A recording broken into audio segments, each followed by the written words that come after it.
जय हिंद दोस्तों, कैसे हो आप सभी। उम्मीद है आप दबा के रील देख रहे होंगे। तो दोस्तों, रील्स को मारो गोली और इधर आकर पढ़ लो। अगर आप नहीं पढ़ोगे तो कल कोई और पढ़ेगा, और जो पढ़ेगा वही एग्जाम से लड़ेगा, और जो एग्जाम से लड़ेगा वही आगे बढ़ेगा। इसलिए मेरे दोस्त, यहाँ पर आकर पढ़ ले, वरना बहुत गहरे खड्डे में जाकर गिरेगा। तो ये तो हो गई आपकी हंसी मजाक और शायरी वाली बात।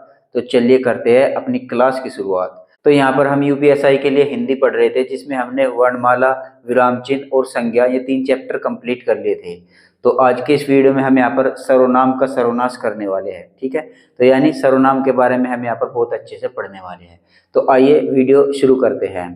तो देखिए सर्वनाम क्या होता है। तो देखिए सर्वनाम जो होता है, ये संज्ञा के स्थानों पर प्रयोग किए जाते हैं। यानी हमने अभी जो पिछले चैप्टर में संज्ञा पढ़ी थी ना, उनका प्रयोग जब वाक्य में होता है तो उनको रिपीटेशन को रोकने के लिए हम यहाँ पर सर्वनाम का प्रयोग करते हैं। कैसे? जैसे कि हम यहाँ पर एक वाक्य आपको देख लीजिए पहले। जैसे कि मैंने यहाँ पर एक वाक्य लिखा है, इसमें संज्ञा शब्दों की यहाँ पर बार बार पुनरावृत्ति होगी, और उन पुनरावृत्ति को रोकने के लिए हम यहाँ पर सर्वनाम शब्दों का प्रयोग करते हैं। तो पहले हम यहाँ पर उदाहरण ही देखते हैं। आलियान बहुत अच्छा लड़का है। आलियान रोजाना समय पर विद्यालय जाता है, और आलियान को क्रिकेट खेलना पसंद है। तो यहाँ पर ये एक वाक्य मैंने लिख दिया। अब आपको इसमें कुछ ना कुछ यहाँ पर कमी सी महसूस हो रही होगी कि हम यहाँ पर बार बार आलियान क्यों बोल रहे हैं। तो जब यहाँ पर हमने वाक्य में शुरू में ही जिक्र कर दिया आलियान बहुत अच्छा लड़का है, उसके बाद यहाँ पर फिर से कह रहे हैं हम आलियान रोजाना विद्यालय जाता है, तो हम ये बार बार ये आलियान जो है ना, ये एक नाम है, यानी कि ये एक संज्ञा है, और इस संज्ञा का यहाँ पर वाक्य में बार बार रिपीट हो रहा है। तो संज्ञा के बार बार रिपीटेशन को रोकने के लिए हम इनके स्थान पर, संज्ञा के स्थान पर सर्वनाम का प्रयोग करेंगे। तो देखिए इसको हम सर्वनाम का प्रयोग करके कैसे लिखेंगे इस वाक्य को। तो देखिए हम यहाँ पर सर्वनाम का प्रयोग करके इस वाक्य को ऐसे लिखेंगे। आलियान बहुत अच्छा लड़का है। इससे हमको मालूम हो गया कि यहाँ पर आलियान के बारे में बात हो रही है, यानी आलियान अपने आप में एक संज्ञा शब्द है। तो आलियान बहुत अच्छा लड़का है, वह रोजाना समय पर विद्यालय जाता है और उसे क्रिकेट खेलना पसंद है। तो यहाँ पर क्या हुआ, दोनों वाक्यों में अंतर क्या हुआ, अर्थ दोनों का एक ही निकल रहा है, लेकिन यहाँ पर इसमें बार बार संज्ञा की पुनरावृत्ति हो रही थी। ये संज्ञा शब्द है ना, आलियान, ये किसी का नाम है। तो यहाँ पर इस संज्ञा शब्द की बार बार पुनरावृत्ति हो रही थी। तो इस पुनरावृत्ति को रोकने के लिए हम यहाँ पर सर्वनाम शब्दों का प्रयोग करते हैं। जैसे कि हमने यहाँ पर इसमें सर्वनाम का प्रयोग किया वह, यहाँ पर तो आलियान आ गया था, इसके स्थान पर हमने वह सर्वनाम को रख दिया। ठीक ऐसे ही यहाँ पर और उसे क्रिकेट खेलना पसंद है, ये भी यहाँ पर सर्वनाम का रूप है। ठीक है, ये सर्वनाम कई तरीके के होते हैं, मैं अभी आपको आगे बताऊंगा। तो हमारा कहने का मतलब ये है, अगर वाक्य में संज्ञा शब्दों की पुनरावृत्ति हो रही है तो उन पुनरावृत्तियों को रोकने के लिए, उन पुनरावृत्तियों को वाक्य में न दोहराया जाए, इसके लिए हम यहाँ पर सर्वनाम शब्दों का प्रयोग करते हैं। सर्वनाम कौन कौन से होते हैं? जैसे कि मैं, तू, ये, वे, ये इत्यादि जो सर्वनाम होते हैं ना, यही सर्वनाम होते हैं। तो देखिए सर्वनाम के यहाँ पर ऊपर परिभाषा देख लीजिए, किसको कहते हैं सर्वनाम। वे शब्द जो संज्ञा की पुनरावृत्ति को रोकने के लिए संज्ञा के स्थान पर, ठीक है, संज्ञा के स्थान पर प्रयोग किए जाते हैं, सर्वनाम कहलाते हैं। तो यही मैंने आपको यहाँ पर उदाहरण में बताया कि संज्ञा की पुनरावृत्ति को रोकने के लिए उनके स्थान पर सर्वनाम शब्दों का प्रयोग किया जाता है। तो मूल सर्वनाम कितने होते हैं और सर्वनाम के भेद कौन कौन से होते हैं, आइए इसके बारे में भी यहाँ पर जान लेते हैं। तो देखिए सर्वनाम के जो भेद होते हैं वो कुल 6 भेद होते हैं। सर्वनाम के भेद 6 होते हैं, और मूल सर्वनाम की संख्या जो होती है वो 11 होती है। ठीक है, यानी कि हिंदी में सर्वनाम के अगर आपसे भेद पूछ लिए जाए तो वे 6 होते हैं। कौन कौन से होते हैं अभी हम यहाँ पर बात करेंगे। और जो मूल सर्वनाम होते हैं हिंदी में, उनकी कुल संख्या है 11। वे यहाँ पर इस साइड में लिखे हुए हैं। तो देखिए यहाँ पर कौन सा सर्वनाम किसके अंतर्गत आता है, चलिए एक बार जान लेते हैं। तो देखिए सर्वनाम के भेद 6 हैं। कौन कौन से हैं? सबसे पहला है आपका पुरुषवाचक सर्वनाम। पुरुषवाचक सर्वनाम, इसके अंतर्गत कौन कौन से सर्वनाम आएंगे? मैं और तू, ये 2 सर्वनाम है जो कि हिंदी में मूल है, पुरुषवाचक सर्वनाम के नाम से इनको जाना जाता है। ठीक है, मैं और तू ये पुरुषवाचक सर्वनाम के अंतर्गत आते हैं। फिर दूसरा है यहाँ पर निश्चयवाचक सर्वनाम। निश्चयवाचक सर्वनाम के अंतर्गत जो मूल सर्वनाम है वो आते हैं आपके यह और वह। यह और वह अगर आपको किसी वाक्य में दे दिया जाए और आपसे पूछ लिया जाए कि इसमें कौन सा सर्वनाम है, तो आपको यह वह देखकर आपको निश्चयवाचक सर्वनाम पर टिक कर देना है। ठीक है, ये आपकी समझ में आ गया होगा। तीसरा सर्वनाम है, यहाँ पर सर्वनाम का भेद जो है वो है अनिश्चयवाचक सर्वनाम। अनिश्चयवाचक मतलब कोई और कुछ, इससे किसी अनिश्चित वस्तु या व्यक्ति का पता चलता है। तो यहाँ पर देखिए, कोई और कुछ अगर आपको किसी वाक्य में दिख जाए तो वहां पर आपका अनिश्चयवाचक सर्वनाम होता है। चौथा सर्वनाम का जो भेद है वो है आपका संबंधवाचक सर्वनाम। संबंधवाचक सर्वनाम के अंतर्गत ये जो मूल सर्वनाम है जो और सो, यानी ये किसी उपवाक्य में आपस में संबंध जोड़ते हैं, यानी दो उपवाक्यों के आपस में जोड़ने का काम करते हैं। इनको यहाँ पर संबंधवाचक सर्वनाम कहते हैं। ये किसी के बीच में संबंध को स्थापित करते हैं, जो और सो। उसके बाद यहाँ पर पांचवा भेद निजवाचक सर्वनाम। निजवाचक सर्वनाम यहाँ पर होता है आप, यानी कि निज निज का मतलब होता है अपने आप या फिर स्वयं। स्वयं के बारे में यहाँ पर बात होगी, और अपने आप को क्या बोलता है, मैं आप ही काम कर लूंगा, मैं आप ही खाना बना लूंगा। ठीक है, ये ऐसे होता है ना। तो इसका जो होता है यहाँ पर मूल सर्वनाम आप होता है। हालांकि इनसे अलग भी सर्वनाम होते हैं, वे इन्हीं से बनी हुई कारक विभक्तियां होती है। उन सभी के बारे में हम यहाँ पर डिटेल से पढ़ेंगे, लेकिन मूल सर्वनाम की जो संख्या है वो 11 है। इन 11 से ही अन्य कारक विभक्तियां बनकर अन्य सर्वनाम भी बनते हैं। छठा जो आपका सर्वनाम का भेद है वो है आपका प्रश्नवाचक सर्वनाम। अब प्रश्नवाचक सर्वनाम में क्या होता है, आपसे यहाँ पर प्रश्न पूछा जाता है, जैसे कि यहाँ पर कौन और क्या वाक्य में इनका प्रयोग किया जाएगा और इनसे यहाँ पर प्रश्न पूछ लिया जाता है। तो यहाँ पर ये संज्ञा के स्थान पर प्रयोग होते हैं। और मूल सर्वनाम की संख्या अगर आपसे हिंदी में पूछी जाए तो मूल सर्वनाम की संख्या जो होती है वो टोटल 11 है। और सर्वनाम के अगर आपसे कुल भेद पूछ लिए जाए तो वे 6 हैं। ये 6 सर्वनाम के भेद इस साइड में लिखे हैं और 11 मूल सर्वनाम की संख्या जो है वो इस साइड में लिखी हुई है। तो आइए एक एक करके इन सभी के बारे में समझते हैं। सबसे पहले देखते हैं यहाँ पर पुरुषवाचक सर्वनाम क्या होता है। तो देखिए, पुरुषवाचक सर्वनाम किसे कहते हैं। पुरुषवाचक सर्वनाम वे सर्वनाम शब्द जो किसी वक्ता, श्रोता तथा किसी अन्य व्यक्ति के लिए प्रयोग किए जाते हैं, उनको यहाँ पर पुरुषवाचक सर्वनाम कहा जाता है। तो किसी वक्ता, अब ये देखिए वक्ता शब्द आया है यहाँ पर, ये वक्ता क्या होता है, और ये श्रोता शब्द आया है, ये श्रोता क्या होता है, और ये अन्य व्यक्ति क्या होता है, इनके बारे में यहाँ पर जान लीजिए। वक्ता होता है जो बोलता है या लेखक, यानी जब कोई किताब लिखता है ना, तो वो किताब का जो लेखक होता है वो अपनी बातों को दूसरों को समझाने के लिए लिखता है। और तो यहाँ पर लेखक तो हो गया लिखने वाला, और जो हम किताब को पढ़ेंगे हम हो जाएंगे श्रोता यानी सुनने वाले। और जब किताब में जिसकी बात कर रखी है वो हो जाएगा यहाँ पर आपका अन्य पुरुष। इसको एक ऐसे उदाहरण से समझिए। देखिए यहाँ पर मैंने लिख भी रखा है, वक्ता होता है बोलने वाला या फिर इसको लेखक भी कह सकते हैं, और श्रोता है सुनने वाला जो सुनता है, और अन्य वो होता है जिसके बारे में बात हो रही हो। इसको एक उदाहरण से समझिए, जैसे कि आप क्रिकेट मैच देखने जाते होंगे, तो क्रिकेट मैच में एक कमेंट्री करता है जो, ठीक है, वो कमेंट्री करता है नहीं करता है, तो वो कमेंट्री करने वाला क्या हो जाएगा, आपका वक्ता हो जाएगा। और उस कमेंट्री को सुनता कौन है, जो वहां पर ऑडियंस आई हुई होती है, वो ऑडियंस ही तो उस कमेंट्री को सुनती है। तो वो ऑडियंस यहाँ पर हो जाएगी आपकी श्रोता। ठीक है, कमेंट्री करने वाला आपका वक्ता हो जाएगा, और जो उस कमेंट्री को सुनती है ऑडियंस वो हो जाएगी यहाँ पर आपकी श्रोता। और अन्य व्यक्ति यानी जो कमेंट्री करने वाला है ना, वो किसके बारे में बात करेगा, वो कहेगा भाई विराट कोहली है ना, वो अपने आप बोलेगा ना, भाई मुझको तो विराट कोहली बहुत बेहतरीन बल्लेबाज लगता है, मेरा मानना है कि ये इस बॉल पर 6 मारेगा। तो ये कमेंट्री वाला ऐसे कर रहा तो है, तो वो अपने आप को, मुझको, मेरा मेरा अनुमान ये है, मुझको लगता है, वो ये इन शब्दों का प्रयोग करता है ना, इनको यहाँ पर उत्तम पुरुष कहा जाता है। ठीक है, तो वक्ता हमेशा उत्तम पुरुष होता है जो कि यहाँ पर बोलता है, कमेंट्री करता है। ठीक है, और श्रोता उसकी उसकी कमेंट्री जो है, क्रिकेट कमेंट्री करने वाले की जो श्रोता सुनते हैं, वे कहाँ पर, वे क्या हो जाएंगे, वे हो जाएंगे यहाँ पर सुनने वाले श्रोता। ये यानी कि हो जाता है आपका मध्यम पुरुष। श्रोता होते हैं आपके मध्यम पुरुष।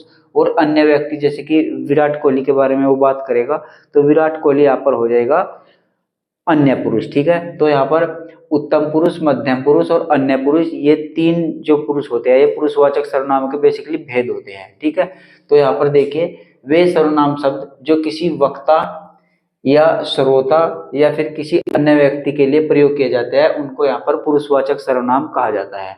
अब ये कौन कौन से होते हैं, जैसे कि मैं, तू, वे, मेरा, मुझको, हमको, हमें आदि, ये शब्द जो होते हैं ये पुरुषवाचक सर्वनाम होते हैं। अब पुरुषवाचक सर्वनाम के तीन भेद होते हैं। ये तीन भेद कौन कौन से होते हैं इनको देख लेते हैं। वैसे तो मैंने यहाँ पर आपको छोटा सा ब्रीफ में बता ही दिया है, उत्तम पुरुष, मध्यम पुरुष और अन्य पुरुष, लेकिन यहाँ पर इनके बारे में एक एक करके पढ़ते हैं। तो देखिए, पुरुषवाचक सर्वनाम के तीन भेद होते हैं। तीन भेद कौन कौन से? पहला भेद है यहाँ पर उत्तम पुरुष। उत्तम पुरुष किसको कहा जाएगा? उत्तम पुरुष मैंने अभी आपको बताया वक्ता को कहा जाएगा, यानी कि लेखक को कहा जाएगा। जो यहाँ पर देखिए वक्ता या लेखक जिन सर्वनाम शब्दों का प्रयोग स्वयं के लिए करता है, यानी खुद के लिए करता है, उसे उत्तम पुरुष कहते हैं। जैसे कि मैं, हम, या फिर इसके ही कारक विभक्ति बन जाएंगे मुझे, मैंने, मेरा, मुझको, हमको, हमें। ये वाले शब्द जहाँ पर आपको मिलेंगे वाक्य में, वो यहाँ पर उत्तम पुरुष के उदाहरण हो जाएंगे। इसको देखिए वाक्य में प्रयोग करके इनको देखते हैं यहाँ पर। जैसे कि मैं दिल्ली जा रहा हूँ। अब देखिए मैंने खुद के लिए, यानी कि मैं यहाँ पर वक्ता हो गया, मैं ही तो बोल रहा हूँ आपको, आप सुनने वाले श्रोता हो गए। तो मैं खुद के लिए क्या बोलूँगा? मैं दिल्ली जा रहा हूँ, ठीक है। तो हमने क्या बोला? मैं दिल्ली जा रहा हूँ, यानी इसमें यहाँ पर आपका उत्तम पुरुष हो जाएगा, मैं दिल्ली जा रहा हूँ। फिर यहाँ पे देखिए दूसरा उदाहरण है यहाँ पर, हम लाल किला देखने जाएंगे। तो देखिए इसमें भी हम किसी दूसरे को बात कहेंगे। भाई मैं अगर अकेला व्यक्ति हूँ तो मैं दूसरों को क्या बात कहूंगा कि भाई मैं दिल्ली जा रहा हूँ। लेकिन अगर मेरे पास यहाँ पर दो चार लड़के और खड़े हो जाए और हम सब एक साथ मिलकर बोले तो हम कहेंगे भाई हम लाल किला देखने जाएंगे। तो यानी हम ही तो कह रहे हैं, हम कह रहे हैं इसलिए हम यहाँ पर वक्ता हो जाएंगे। आप सुन रहे हो इसलिए आप श्रोता हो जाएंगे। और हम दिल्ली और लाल किला की बात कर रहे हैं तो वो अन्य हो जाएगा यहाँ पर, ठीक है। दिल्ली के बारे में बात कर रहे हैं तो जिसके बारे में बात होती है वो होता है अन्य पुरुष, ठीक है। तो यानी कि आपको बस सिंपल सिंपल शब्दों में ये ध्यान रखना है कि उत्तम, अपने आप को उत्तम कैटेगरी का मान लीजिए। भाई अपने आप को सर्वोत्तम कैटेगरी का ही तो मानते हैं, तो उत्तम पुरुष क्या हो जाएगा? जिसमें खुद की बात हो, खुद का जिक्र हो, वक्ता का जिक्र हो या लेखक का जिक्र हो। उसमें मैं, हम, मेरा, मुझको, मुझे, मैंने, ये शब्दों का प्रयोग किया जाता है उत्तम पुरुष। तो पुरुषवाचक सर्वनाम का यहाँ पर दूसरा भेद हो जाएगा आपका मध्यम पुरुष। मध्यम पुरुष किसको कहते हैं? जिन सर्वनाम शब्दों का प्रयोग वक्ता या लेखक श्रोता के लिए करता है उसे यहाँ पर मध्यम पुरुष कहते हैं। यानी सर्वनाम के ऐसे शब्द होंगे जिनको लेखक, जो कि लिखने वाला होता है, या फिर आप उस कमेंट्री पर ही चले जाइए जो क्रिकेट में कमेंट्री करता है उस पर चले जाइए या लेखक पे चले जाइए। तो जिन सर्वनाम शब्दों का प्रयोग लेखक या वक्ता श्रोता यानी जो सुनने वाली ऑडियंस है उनके लिए प्रयोग करता है उसको यहाँ पर मध्यम पुरुष कहते हैं। जैसे कि यहाँ पर कुछ उदाहरण देख लीजिए, तू, तुम, आप, और ये हो जाएगी इन्हीं की कारक विभक्ति, तुझे, तुझको, आपकी। ऐसे शब्दों का प्रयोग करेगा यहाँ पर वक्ता। तो इन शब्दों का प्रयोग कैसे करेगा आइए उदाहरण से देखते हैं। जैसे कि यहाँ पर देखिए, आप अंदर आकर बैठिए। तो ये देखिए ये आप शब्द लग गया ना यहाँ पर, ये आपका मध्यम पुरुष हो जाएगा। अब कैसे हो जाएगा? जैसे कि हमारे घर पर कोई मेहमान आया और मैं उसको क्या कहूँगा कि आप अंदर आकर बैठिए। तो यानी कि कहने वाला कौन है? मैं हूँ। कहने वाला मैं हूँ तो मैं यहाँ पर क्या हो जाऊँगा? मैं यहाँ पर उत्तम पुरुष हो जाऊँगा। और मैं किसको कह रहा हूँ? मैं मेहमान को कह रहा हूँ, यानी कि वो मेहमान क्या हो जाएगा? मध्यम पुरुष। और मध्यम पुरुष के लिए मैं कौन से शब्द का यूज कर रहा हूँ? आपका। आपका यूज कर रहा हूँ ना, आप, तुझे, तुझको, इन शब्दों का प्रयोग करूँगा। तो जब कोई मेहमान आएगा उसको मैं क्या कहूँगा कि आप अंदर आकर बैठिए। यानी मैं खुद कह रहा हूँ तो मैं हो जाऊँगा यहाँ पर उत्तम पुरुष, और मेहमान को कह रहा हूँ अंदर आकर बैठे, मेहमान हो जाएगा आपका मध्यम पुरुष।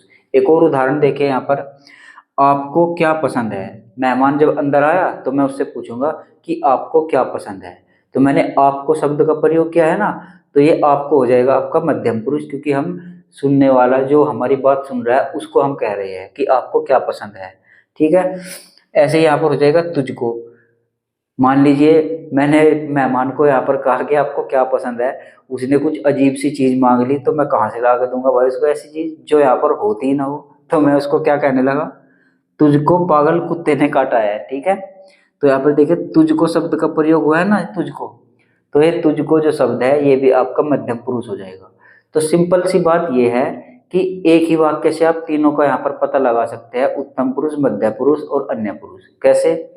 कोई भी आप एक वाक्य बोलकर देखिए, उसमें आप स्वयं के बारे में यानी आप बोलोगे और किसी दूसरे व्यक्ति को बोलोगे, और जिस दूसरे व्यक्ति को बोलोगे ना उसको यहाँ पर किसी अन्य व्यक्ति के बारे में बात करके बोलोगे। जैसे कि मैं यहाँ पर आपसे कहूँगा, भाई मैं यहाँ पर क्या हो गया, उत्तम पुरुष मान लीजिए मुझको, और आप सुन रहे हैं मुझको, तो आप हो गए श्रोता यानी आप हो गए मध्यम पुरुष। और मैं आपसे यहाँ पर किसी तीसरे व्यक्ति की बात करूंगा, जैसे कि देखिए, क्या आपने हरिश्चंद्र के बारे में सुना है? जैसे कि मैंने ये वाक्य बोला, तो मैं आपको बोल रहा हूं तो मैं उत्तम पुरुष हो गया, और आपने बोला है ना मैंने, क्या आपने, ये आपने शब्द क्या हो जाएगा, ये मध्यम पुरुष हो जाएगा। और हरिश्चंद्र के बारे में बात हो रही है तो हरिश्चंद्र यहाँ पर हो जाएगा अन्य पुरुष। ठीक है, तो यही होता है उत्तम पुरुष, मध्यम पुरुष और अन्य पुरुष। तो यहाँ पर उत्तम पुरुष और मध्यम पुरुष तो हम यहाँ पर समझ गए हैं। आइए अब यहाँ पर अन्य पुरुष के बारे में भी समझ लेते हैं और उसके कौन कौन से सर्वनाम होते हैं। अब देखिए, यहाँ पर पुरुषवाचक सर्वनाम का ही एक भेद है, अन्य पुरुष। अन्य पुरुष किसको कहते हैं? जिन सर्वनाम शब्दों का संबंध वक्ता या लेखक सुनने वाले श्रोता से न होकर किसी अन्य से हो। यानी ऐसे सर्वनाम शब्द आएंगे जिनका संबंध जो वक्ता होता है ना, जो लेखक होता है, वो अपने से न लेकर और न ही श्रोता यानी सुनने वाले से न लेकर किसी अन्य के साथ जोड़ता है। ऐसे शब्दों को यहाँ पर अन्य पुरुष सर्वनाम कहते हैं। तो देखिए कैसे, जैसे कि यहाँ पर देखिए कौन कौन से शब्द है, यह, वह, ये, वे। ये शब्द ऐसे सर्वनाम शब्द है जिनका प्रयोग अन्य पुरुष के लिए किया जाता है। जैसे कि यहाँ पर एक उदाहरण देखेंगे ना तो हम बढ़िया से तरीके से यहाँ पर इसको समझ पाएंगे। जैसे कि यहाँ पर देखिए, यह क्या कर रहा है। मान लीजिए मैं यहाँ पर खड़ा हूँ, मेरे पास एक और व्यक्ति खड़ा है, मैं उस व्यक्ति से पूछूंगा कि यह लड़का क्या कर रहा है। कोई लड़का काम कर रहा होगा कुछ, तीसरा व्यक्ति वहां पर बैठा है, हम दो यहाँ पर खड़े हैं, तो मैं इससे कहूंगा कि ये क्या कर रहा है। यानी मैंने इस मध्यम पुरुष वाले से कहा कि ये अन्य पुरुष वाला क्या कर रहा है। तो तीसरे व्यक्ति के बारे में बात करी, तो तीसरे व्यक्ति के बारे में बात करने के लिए हम यही तो कहेंगे कि यह क्या कर रहा है। ठीक है, तो यह शब्द आपका अन्य पुरुष हो जाएगा। ठीक ऐसे यहाँ पर देखिए, वह क्रिकेट खेल रहा है। ठीक है, पिछले उदाहरण में हमने कहा कि यह क्या कर रहा है, मैंने इससे पूछा बराबर वाले से, तो इसने मुझको रिप्लाई में कहा कि वह तो क्रिकेट खेल रहा है। अब वक्ता वो हो गया क्योंकि वो बोल रहा है, वक्ता वो हो गया, श्रोता मैं हो गया सुनने वाला, और अन्य पुरुष वो हो जाएगा जिसके बारे में बात हो रही है। अब ये मुझको कहेगा कि वह तो क्रिकेट खेल रहा है, यानी किसी तीसरे के बारे में बात हो रही है ना, तो उसको कह रहे हैं कि वह तो क्रिकेट खेल रहा है, वो अन्य पुरुष के अंतर्गत आ जाएगा। तो यह वह, ये दोनों शब्द यहाँ पर अन्य पुरुष के अंतर्गत आएंगे। एक और यहाँ पर देखिए उदाहरण, वे भ्रष्टाचार के प्रबल विरोधी थे।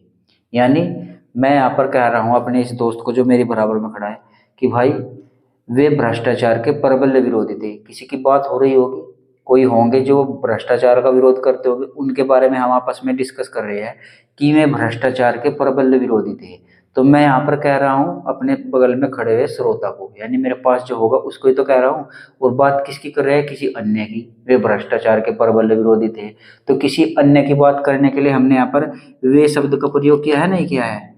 वे भ्रष्टाचार के प्रबल विरोधी थे, इसलिए ये अन्य पुरुष हो जाएगा क्योंकि यहाँ पर किसी अन्य की बात कर रहे हैं हम दो आपस में खड़े होकर। ठीक ऐसे यहाँ पर एक और उदाहरण देखिए, ये अच्छे शिक्षक है। मान लीजिए मैं यहाँ पर पढ़ा रहा हूँ, कोई दो बच्चे वहां पर बैठकर पढ़ रहे हैं, आपस में डिस्कस कर रहे हैं और मुझे मेरे बारे में कह रहे हैं कि ये अच्छे शिक्षक है, ये अच्छे शिक्षक है, एक दूसरे से बात कर रहे हैं ना, तो यानी कि मैं मेरे बारे में यहाँ पर बात कर रहे हैं, तो मैं यहाँ पर उनके लिए अन्य पुरुष हो जाऊंगा क्योंकि वे दोनों आपस में बात कर रहे हैं, एक उसमें कहने वाला है, एक सुनने वाला है, यानी एक वक्ता है, एक श्रोता है, और वे मेरे बारे में बात करेंगे ना, तो मैं यहाँ पर अन्य पुरुष हो जाऊंगा, और अन्य पुरुष के लिए ये शब्द का प्रयोग किया जाता है, ये अच्छे शिक्षक है। ठीक है, तो जिस तरीके से यहाँ पर मैं आपको उदाहरणों को समझा रहा हूँ, आप खुद भी उदाहरण बनाकर यहाँ पर सोचिए और इस पर विचार करिए, तो आप पाएंगे कि पुरुषवाचक सर्वनाम के तीनों भेद आप एक ही वाक्य से स्पष्ट कर लेंगे, उत्तम पुरुष, मध्यम पुरुष और अन्य पुरुष।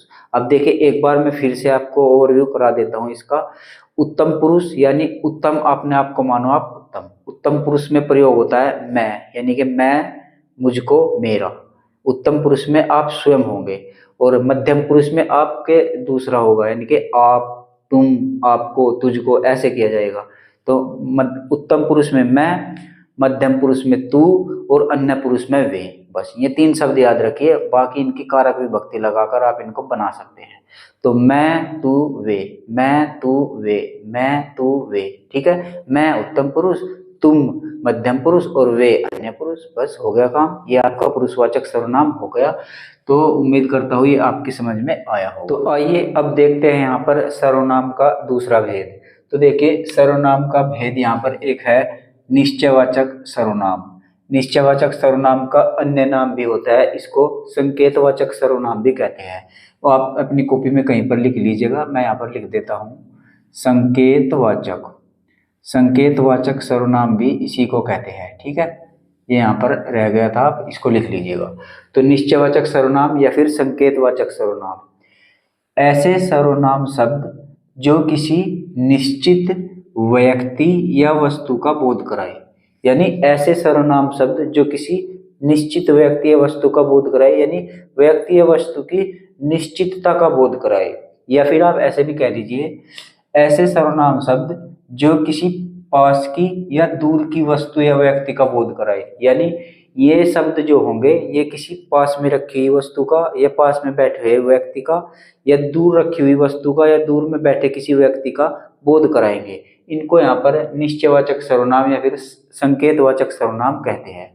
एक बार फिर देखिएगा, ऐसे सर्वनाम शब्द जो किसी निश्चित व्यक्ति या वस्तु का बोध कराए, या फिर किसी पास की वस्तु या दूर की वस्तु का बोध कराए, उन्हें निश्चयवाचक सर्वनाम कहते हैं।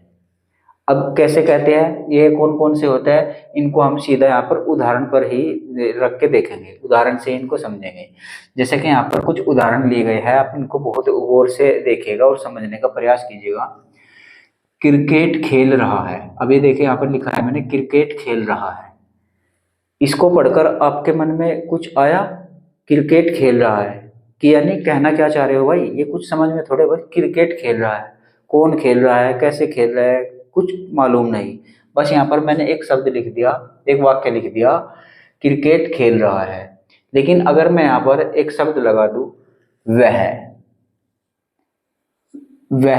क्रिकेट खेल रहा है, अब आपकी स्पष्ट होगा कि यहाँ पर अब आपको निश्चित हो गया कि वह क्रिकेट खेल रहा है। कोई होगा तो उसको हमने वहां पर कहते वह क्रिकेट खेल रहा है, अब बात निश्चित हो गई।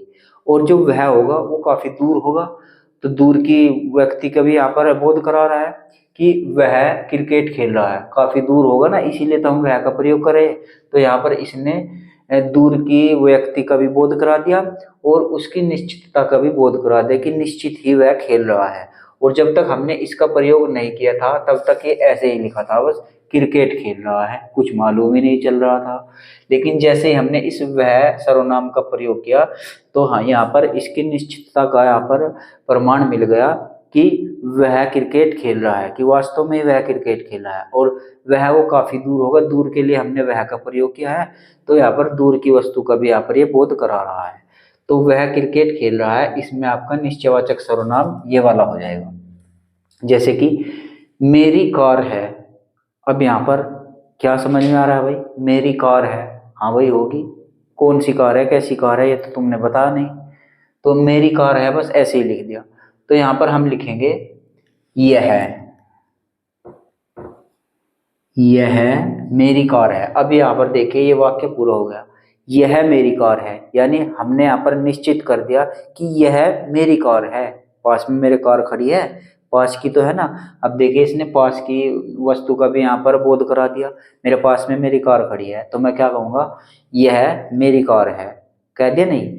तो यहाँ पर मैं जब किसी दूसरे को बता रहा हूँ कि यह मेरी कार है, तो यहाँ पर मैंने इसकी निश्चितता प्रमाणित कर देने की यह मेरी कार है, निश्चित हो गया। और ये कार मेरे पास ही खड़ी है, यानी पास की वस्तु का भी बोध करा दिया। जैसे कि यहाँ पर इसकी परिभाषा में लिखा था पास की या दूर की वस्तु, तो यह का प्रयोग करते ही यहाँ पर स्पष्ट हो गया कि निश्चित ही यह कार मेरी है और पास की वस्तु का भी इसने बोध करा दिया, इसलिए यह जो हो जाएगा वो निश्चयवाचक सर्वनाम हो जाएगा। ठीक है, तो ये दोनों उदाहरण आपकी समझ में आए। उसके बाद एक और उदाहरण देखिए, मेरे कपड़े हैं। हाँ तो है क्या, अगर है भाई है तो ऐसे तो थोड़ी समझ में आएगा। तो मेरे कपड़े हैं, तो यहाँ पर हमें निश्चयवाचक सर्वनाम का प्रयोग लगाना पड़ेगा। आप लगा कर देखिए क्या आ सकता है यहाँ पर। ये मेरे कपड़े हैं, तो यहाँ पर लिख देंगे हम ये मेरे कपड़े हैं। ये रखे मेरे कपड़े, तो मैं कह रहा हूँ भाई ये मेरे कपड़े हैं। मैंने निश्चित कर दिया, नहीं मेरे पास में कोई खड़ा है, मैंने उसको कह दिया ये मेरे कपड़े हैं, तो निश्चित कर दिया कि ये कपड़े मेरे हैं। अब इसको कन्फ्यूजन नहीं रहेगा कि ये कपड़े किसके हैं, तो मैंने इसको यहाँ पर बता दिया कि ये कपड़े मेरे हैं। अब इसको बिल्कुल कंफर्म हो गया, ये बात निश्चय हो गई कि ये कपड़े मेरे हैं। ये कोई बेचारा बाहर से आया होगा, इसको पता नहीं होगा, इसको कंफर्म नहीं होगा कि ये कपड़े किसके हैं, मुझसे पूछ रहा होगा, तो मैंने बता दिया कि भाई ये कपड़े मेरे हैं, इसलिए इसका निश्चय यहाँ पर हो गया, यानी कि निश्चित हो गई ये बात निश्चित हो गई, ये लग तो ये कपड़े मेरे हैं। ठीक है, इसलिए इसको निश्चयवाचक सर्वनाम कहेंगे ये को भी। ऐसे यहाँ पर मेरे दोस्त नहीं है, चलो मेरे दोस्त नहीं है, ठीक है भाई कोई नहीं है मेरे दोस्त, लेकिन यहाँ पर कोई मुझसे पूछ रहा है, मैं उसको बता रहा हूँ ना मेरे दोस्त नहीं है, मैं किसी को बता रहा हूँ, मेरे पास खड़ा होगा कोई, तो मैं क्या कहूँगा मेरे दोस्त नहीं है, तो यहाँ पर क्या लिखाना पड़ेगा, वे मेरे दोस्त नहीं है, ये होगा वे।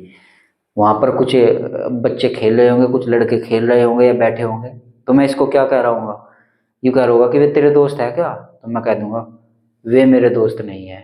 तो यहाँ पर वे दूर बैठे हैं, यानी कि दूर के व्यक्तियों का बोध करा दिया, और वे लगाते ही मैंने इसको भी निश्चित कर दिया, इसको भी कंफर्म कर दिया कि भाई वे मेरे दोस्त नहीं है, यानी इस बात का निश्चय हो गया है, इसलिए निश्चयवाचक सर्वनाम हो जाएगा। ठीक है, तो यहाँ पर देखिए वे मेरे दोस्त नहीं है, तो निश्चयवाचक सर्वनाम में क्या कहेंगे, यह, वह, ये और वे, ये जहाँ पर भी आपको मिल जाए वो निश्चयवाचक सर्वनाम हो जाता है। अब यहाँ पर देखिए एक हो जाता है आपका सार्वनामिक विशेषण। सार्वनामिक विशेषण कैसे होगा इसको भी यहाँ पर देखिए, यहाँ पर मैंने नोट करके लिखा है, आप भी अपनी कॉपी में लिख लीजिएगा। हालांकि मैं आपको इनको हैंड रिटन नोट्स प्रोवाइड करा दूंगा, डिस्क्रिप्शन में आपको टेलीग्राम चैनल का लिंक मिलेगा, वहां से आप इनके हैंड रिटन नोट्स काफी HD क्वालिटी में आप डाउनलोड कर सकते हैं। तो देखिए यदि सर्वनाम के साथ संज्ञा शब्द आए, इस पर आपको फोकस करना है। यदि सर्वनाम के साथ संज्ञा शब्द आ जाए तो वहां पर सार्वनामिक विशेषण होता है। अब इसका क्या मतलब होता है जी, जैसे कि यहाँ पर कुछ उदाहरण मैंने लिखे हैं, इनसे आपको बहुत अच्छे से क्लियर हो जाएगा। जैसे कि देखिए यह मेरी कार है, अब देखिए ये पूरा वाक्य लिखा है यह मेरी कार है, यहाँ पर भी देखिए यह मेरी कार है, तो सेम टू सेम ऐसा ही लिखा है, इसका मतलब ये हो जाएगा आपका निश्चयवाचक सर्वनाम, कोई दिक्कत नहीं है इसमें। तो इसको हम यहाँ पर सार्वनामिक विशेषण कैसे बनाएंगे आइए देखते हैं। तो देखिए यह मेरी कार है, ठीक है, लेकिन अगर हम इसको इस तरीके से लिख दे कि यह कार मेरी है, तो दोनों में यहाँ पर आपको कोई फर्क नजर आ रहा है कि नहीं आ रहा है, भाई यह मेरी कार है और यह कार मेरी है, ये दोनों वाक्य लिखे हैं। तो इसमें देखिए यहाँ पर ये सर्वनाम है, इस सर्वनाम के बाद ये सर्वनाम है, यह मेरी कार है, लेकिन यहाँ पर ये सर्वनाम है और इस सर्वनाम के बाद हमने लिख दिया कार, और कार क्या होती है, संज्ञा शब्द होता है, कार एक जातिवाचक संज्ञा है। आपने संज्ञा अगर चैप्टर नहीं पढ़ा है तो पढ़ लेना, मैंने पढ़ा दिया है। तो यह कार, तो देखिए सर्वनाम के तुरंत बाद यहाँ पर संज्ञा शब्द आ गया, और जब सर्वनाम के साथ यानी कि सर्वनाम के तुरंत बाद संज्ञा शब्द आ जाए तो वहां पर सार्वनामिक विशेषण हो जाता है। ठीक है, ये बात मैं आपको समझाना चाहता हूँ। तो यह कार मेरी है, अगर सर्वनाम के तुरंत बाद यहाँ पर संज्ञा का प्रयोग कर रहे हैं तो यहाँ पर ये सार्वनामिक विशेषण हो जाएगा, जो कि मैंने यहाँ पर लिख रखा है। ऐसे ही एक और उदाहरण देखिएगा, यह मेरी पतंग है, अब देखिए यह मेरी पतंग है, तो यहाँ पर ये निश्चयवाचक सर्वनाम हो जाएगा, इसमें कोई दिक्कत नहीं है, क्योंकि हमने यह लगाकर इसकी निश्चितता का प्रमाण दे दिया कि यह पतंग तो मेरी है। ठीक है, लेकिन अगर हम इसको इस तरीके से लिखे, यह पतंग मेरी है, तो देखिए यह सर्वनाम है और इसके तुरंत बाद यहाँ पर संज्ञा शब्द का प्रयोग होगा।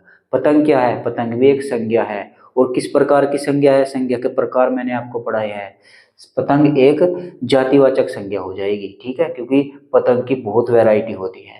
तो देखिए सर्वनाम के तुरंत बाद जब संज्ञा का प्रयोग होगा तो वहां पर सार्वनामिक विशेषण हो जाएगा। तो यह पतंग मेरी है, ये सार्वनामिक विशेषण है, और यह मेरी पतंग है, ये निश्चयवाचक सर्वनाम है। ठीक है, तो दोनों में बस यही अंतर है। एक और उदाहरण देखिए, उससे आपका बिल्कुल ये क्लियर हो जाएगा। वह अच्छा मोबाइल है। अब देखिए, किसी मोबाइल के बारे में हम बात कर रहे हैं, वह अच्छा मोबाइल है। ठीक है, तो वह अच्छा मोबाइल है, इसका मतलब होगा यहाँ पर निश्चयवाचक सर्वनाम। ठीक है, लेकिन अगर इसी वाक्य को हम इस तरीके से लिख दें, वह मोबाइल अच्छा है। अब देखिए, सर्वनाम के तुरंत बाद क्या आ गया, मोबाइल, और मोबाइल क्या है, एक संज्ञा शब्द है, और कौन सी संज्ञा है, जातिवाचक संज्ञा। जी आपने बता रखा है, मोबाइलों की भी बहुत वैरायटी है, अलग अलग कंपनियां बनाती है, तो मोबाइलों की भी एक जाति होती है। ठीक है, तो इसलिए जातिवाचक संज्ञा है। तो जब सर्वनाम के तुरंत बाद संज्ञा शब्द आएगा, तो वहां पर क्या हो जाएगा, सार्वनामिक विशेषण हो जाएगा। तो ये भी आपका क्या होगा, सार्वनामिक विशेषण ये हो जाएगा, सार्वनामिक सार्वनामिक विशेषण। ठीक है, सार्वनामिक विशेषण। हो सकता है आपको ये लिखा हुआ न चमके, तो आप समझ जाना ये सार्वनामिक विशेषण हो जाएगा। तो ये था आपका निश्चयवाचक सर्वनाम। उम्मीद है ये आपकी समझ में आ गया होगा। आइए अब देखते हैं यहाँ पर अनिश्चयवाचक सर्वनाम को। तो देखिए, अनिश्चयवाचक सर्वनाम जो होता है, इसकी परिभाषा यहाँ पर देखिए, ऐसे सर्वनाम शब्द जो किसी निश्चित व्यक्ति या वस्तु की जानकारी नहीं देते, उन्हें अनिश्चयवाचक सर्वनाम कहते हैं। यानी अनिश्चय यानी कि अनिश्चित, इसका मतलब ये आप समझ जाइए कि ये अनिश्चित व्यक्ति या वस्तु के बारे में बात करेगा।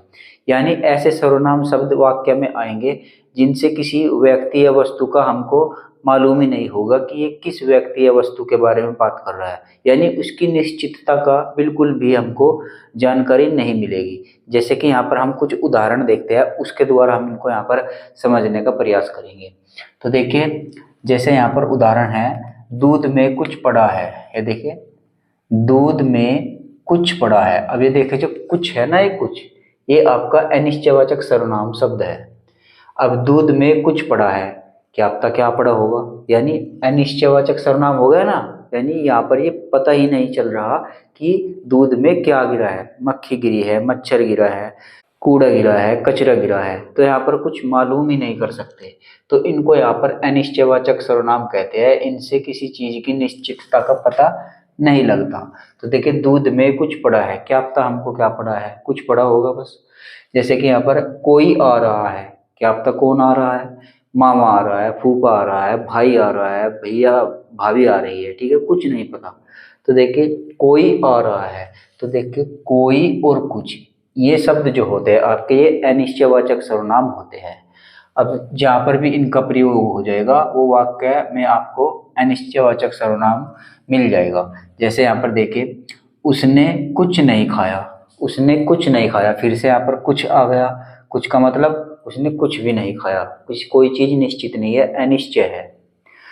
कोई आपको बुला रहा है, क्या अब तक कौन बुला रहा है, किसी चीज का यहाँ पर निश्चित तो नहीं हो ना, यानी कि अनिश्चयवाचक सर्वनाम ये हो जाएगा, कोई बुला रहा है। ठीक है, तो ये था आपका अनिश्चयवाचक सर्वनाम। आइए अब देखते हैं यहाँ पर संबंधवाचक सर्वनाम को। तो देखिए, संबंधवाचक सर्वनाम जो होता है, ऐसे शब्द जो दो उपवाक्यों को जोड़कर उनके बीच संबंध स्थापित करते हैं, उन्हें संबंधवाचक सर्वनाम कहते हैं। यानी सर्वनाम के कुछ ऐसे शब्द आएंगे जो किन्हीं दो उपवाक्यों को आपस में जोड़ेंगे और उनके बीच एक संबंध स्थापित कर देंगे। ये संबंध क्या स्थापित करेंगे, कैसा होगा, तो देखिए, पहले आप संबंधवाचक सर्वनाम को देख लीजिए, ये शब्द कौन कौन से होते हैं। जैसे कि ये आपका जो और सो, ये आपके संबंधवाचक सर्वनाम है, और इन्हीं से यहाँ पर कारक विभक्ति होकर बहुत सारे संबंधवाचक सर्वनाम बने हैं जो यहाँ पर लिखे गए हैं। ये इनकी कारक विभक्तियां है, जैसा, वैसा, वहाँ, जिसकी, उसकी, जैसी, वैसी, ये सभी आपके संबंधवाचक सर्वनाम हो जाएंगे। इनमें जो मूल सर्वनाम है वो है आपके जो और सो, और ये जो बाकी के हैं ये आपके हो जाते हैं कारक विभक्ति। ठीक है, कारक विभक्ति इन्हीं के द्वारा इनको बनाया गया है। अब देखिए, संबंधवाचक सर्वनाम के यहाँ पर कुछ उदाहरण देखें तो आपको इनके बारे में स्पष्ट क्लियर होगा। तो देखिए, जैसे कि उदाहरण ये है, जो सोता है सो खोता है। तो देखिए, इस उदाहरण में जो और सो, इन दो संबंधवाचक सर्वनाम का प्रयोग हुआ है। तो जो सोता है सो खोता है। अब ये देखिए, जो सोता है यहाँ पर ये एक उपवाक्य हो गया, और सो खोता है यहाँ पर ये एक उपवाक्य होगा। तो इन दोनों उपवाक्यों को आपस में जोड़ा है किसने? जो और सो ने। ठीक है, इसलिए जो और सो आपके संबंधवाचक सर्वनाम हो जाएंगे। ठीक ऐसे यहाँ पर देखिए, जैसी करनी वैसी भरनी। अब देखिए, जैसी करनी वैसी भरनी, यहाँ पर भी ये दो उपवाक्य हो गए, इनको आपस में जोड़ा किसने है? इनके बीच में संबंध किसने स्थापित किया है? जैसी और वैसी, इन दोनों ने यहाँ पर संबंध स्थापित किया है, इसलिए जैसी और वैसी भी आपका संबंधवाचक सर्वनाम हो जाएगा। जैसी करनी वैसी भरनी। एक और उदाहरण देखें यहाँ पर, जिसकी लाठी उसकी भैंस। अब देखिए, लाठी और भैंस, लाठी और भैंस के बीच संबंध किसने स्थापित किया? जिसकी और उसकी। इन दो सर्वनाम शब्दों ने यहाँ पर इनके बीच में संबंध स्थापित किया है, इसलिए जिसकी और उसकी जो है ये भी आपके संबंधवाचक सर्वनाम हो जाएंगे। जैसे एक और उदाहरण यहाँ पर देखिएगा, जिसने परिश्रम किया वह सफल हुआ। अब यहाँ पर देखिए, दो वाक्य है यहाँ पर। जिसने परिश्रम किया, देखिए एक उपवाक्य तो ये हो गया, परिश्रम किया और सफल हुआ। अब इन दोनों को आपस में जोड़ कौन रहा है? जिसने परिश्रम किया वह सफल हुआ। तो जिसने और वह, ये दोनों, इन दोनों उपवाक्यों को आपस में जोड़ रहे हैं, इसलिए ये जिसने और ये वह, ये दोनों ही यहाँ पर संबंधवाचक सर्वनाम हो जाएंगे। तो जिसने परिश्रम किया वह सफल हुआ। ठीक है, तो ये संबंधवाचक सर्वनाम के कुछ उदाहरण थे। उम्मीद है आपको अनिश्चयवाचक सर्वनाम और संबंधवाचक सर्वनाम भी समझ में आ गए होंगे। आइए अब देखते हैं यहाँ पर प्रश्नवाचक सर्वनाम और निजवाचक सर्वनाम। अब देखिए, प्रश्नवाचक सर्वनाम जो होता है वे सर्वनाम शब्द जिनका प्रयोग प्रश्न पूछने के लिए किया जाता है, उनको प्रश्नवाचक सर्वनाम कहा जाता है। यानी ऐसे सर्वनाम शब्द आएंगे आपके, जो वाक्य में अगर आप उनको लगा देते हैं तो आप वहां पर प्रश्न पूछ सकते हैं उनके द्वारा। जैसे कि यहाँ पर ये देखिए, कौन और क्या। अगर किसी वाक्य में हम इनको लगाकर वाक्य बनाते हैं तो बेसिकली हम किसी से प्रश्न पूछ रहे होते हैं। जैसे कि यहाँ पर देखिए, उदाहरण देखते हैं हम यहाँ पर। ये देखिए पहला उदाहरण, आप क्या खा रहे हैं। अब देखिए, इसमें प्रश्नवाचक सर्वनाम आ गया, आप क्या खा रहे हैं। आप ऐसे पूछोगे ना तो आप किसी से प्रश्न पूछ रहे होंगे कि आप क्या खा रहे हैं। ठीक है, क्या खा रहे हैं पूछ ही तो रहे हैं ना, प्रश्न ही तो पूछ रहे हैं ना। तो बदले में इसके वो जवाब देना चाहिए तो दे सकता है कि मैं आम खा रहा हूँ, मैं खाना खा रहा हूँ। ठीक है, ऐसा कुछ भी हो सकता है। तो यहाँ पर प्रश्न पूछे जाते हैं बेसिकली प्रश्नवाचक सर्वनाम में। और जैसे कि इसके नाम में ही प्रश्नवाचक है, तो जाहिर सी बात है आप यहाँ पर प्रश्न ही पूछेंगे। तो देखिए, आप क्या खा रहे हैं, तो यहाँ पर प्रश्न पूछा गया कि नहीं पूछा गया? जी बिल्कुल पूछा गया। जैसे कि एक और उदाहरण देखिए, वहाँ कौन खेल रहा है। फिर से यहाँ पर प्रश्न पूछा गया, हमने यहाँ पर किसी से पूछा कि वहाँ कौन खेल रहा है। तो यहाँ पर भी तो ये प्रश्न ही हो गया ना कि वहाँ कौन खेल रहा है, तभी तो इसका कोई रिप्लाई देगा कि वहाँ तो मेरा दोस्त खेल रहा है या मेरा भैया खेल रहा है। ठीक है, तो यहाँ पर बेसिकली आपसे प्रश्न पूछे जाते हैं, क्वेश्चन पूछे जाते हैं, सवाल पूछे जाते हैं। ठीक है, एक और उदाहरण देखिए यहाँ पर, यह काम कैसे होगा। अब देखिए, यह काम कैसे होगा, तो देखिए यह काम कैसे होगा, इसमें भी यहाँ पर प्रश्न पूछा गया है। तो आप बता देना कि यह काम धीरे धीरे ही होगा। ठीक है, तो इसका ये जवाब हो जाएगा। तो यह काम कैसे होगा, देखिए कौन कैसे, अगर ये सर्वनाम शब्द आपको कहीं वाक्य में दिख जाए तो वहां पर प्रश्नवाचक सर्वनाम होता है। और प्रश्नवाचक सर्वनाम के बाद, प्रश्नवाचक वाक्यों के बाद में आपका ये प्रश्नवाचक चिन्ह भी लगता है। ठीक है, इसका भी आपको ध्यान रखना है। ये विराम चिन्ह में मैं आपको पढ़ा चुका हूँ। उसके बाद है यहाँ पर सर्वनाम का अंतिम भेद। सर्वनाम के मैंने 6 भेद बताए थे ना आपको, तो छठा भेद है आपका निजवाचक सर्वनाम। यहाँ पर आपका सर्वनाम कंप्लीट हो जाएगा। तो देखिए, निजवाचक सर्वनाम किसको कहेंगे? वे सर्वनाम शब्द जो स्वयं का बोध कराए उनको निजवाचक सर्वनाम कहा जाता है। यानी ऐसे सर्वनाम शब्द आएंगे जिनसे हम खुद के ही, हमारे बारे में ही वे बात करेंगे, यानी हमारे खुद का ही वे बोध कराएंगे, उनको यहाँ पर सर्वनाम, निजवाचक सर्वनाम कहा जाता है। तो चलिए इसको भी उदाहरण से देखेंगे तो समझ में आएगा। जैसे कि यहाँ पर देखिए, स्वयं, ये शब्द है स्वयं, ये आपका निजवाचक सर्वनाम है। आप ही, या फिर आप, या फिर अपने आप, या फिर स्वतः, या फिर खुद, या फिर निज, ये यहाँ पर निजवाचक सर्वनाम के ही उदाहरण लिखे गए हैं। तो चलिए इनको वाक्य में प्रयोग करके देखते हैं, तब हमारा बहुत अच्छे से क्लियर होगा। जैसे कि यहाँ पर उदाहरण देखिए, उदाहरण नंबर 1, मैं यह काम स्वयं कर लूंगा। अब देखिए वाक्य में इसमें ये स्वयं आया है ना, ये निजवाचक सर्वनाम है। तो यहाँ पर देखिए मैं यह काम स्वयं कर लूंगा, यानी मैं यह काम खुद ही कर लूंगा। तो यहाँ पर स्वयं के बारे कई तो बोध कराए, स्वयं के बारे में ही तो बोध कराएंगे ऐसे शब्द। तो ऐसे शब्द देके मैं यह काम स्वयं कर लूंगा, यानी खुद के ही बारे में बोध करा रहा है कि ये काम तो मैं स्वयं ही कर लूंगा। उसके बाद यहाँ पर एक और उदाहरण देखिए, मैं आप ही खाना खा लूंगा। अब देखिए आप ही, ये भी आपका निजवाचक सर्वनाम हो जाएगा। ठीक है, आप ही ये निजवाचक सर्वनाम है। इससे भी हमको यही ज्ञात हो रहा है कि ये खुद का ही बोध करा रहा है कि मैं खाना जो खाऊंगा वो आप ही खा लूंगा, किसी को खिलाने की जरूरत नहीं है, मैं आप ही खा लूंगा। जैसे यहाँ पर एक और उदाहरण है, वह दूसरों की नहीं अपने आप की सुनता है। अब देखिए इसमें आ गया अपने आप, वह दूसरों की नहीं अपने आप की सुनता है, या फिर मैं दूसरों की नहीं अपने आप की सुनता हूँ। तो यहाँ पर भी अपने आप का ही जिक्र होगा, यानी स्वयं के बारे में ही यहाँ पर जिक्र होगा, तो वो ही यहाँ पर निजवाचक सर्वनाम होता है। जैसे यहाँ पर एक और उदाहरण देखिए, मैंने इस समस्या का समाधान खुद ही निकाल लिया। अब देखिए ये खुद ही, ये भी आपका खुद से ही जुड़ा है, स्वयं से ही जुड़ा है, नहीं जुड़ा है। तो यहाँ पर स्वयं के बारे में ही बात करेगा, मैंने इस समस्या का समाधान खुद ही निकाल लिया, इसलिए ये भी निजवाचक सर्वनाम हो जाएगा। तो यहाँ पर प्रश्नवाचक सर्वनाम और निजवाचक सर्वनाम आप समझ गए होंगे। तो सर्वनाम के कुल 6 भेद थे, 6 के 6 मैंने आपको बता दिया है, और मूल सर्वनाम की कुल संख्या 11 थी। वे 11 के 11 इन 6 सर्वनाम के भेद के अंतर्गत ही मैंने आपको कहीं ना कहीं पढ़ाई दी है। ठीक है, तो उम्मीद है आज की क्लास आपको पसंद आई होगी। पसंद आई तो कमेंट करके जरूर बताना कि क्या कमी रही है, क्या आपको अच्छी लगी है नहीं। जो भी आपका रिव्यू हो, फीडबैक हो, आप कमेंट बॉक्स में जरूर दे देना। तो आज के इस वीडियो में बस इतना ही, मिलते हैं अपने कल के वीडियो में, तब तक के लिए जय हिंद।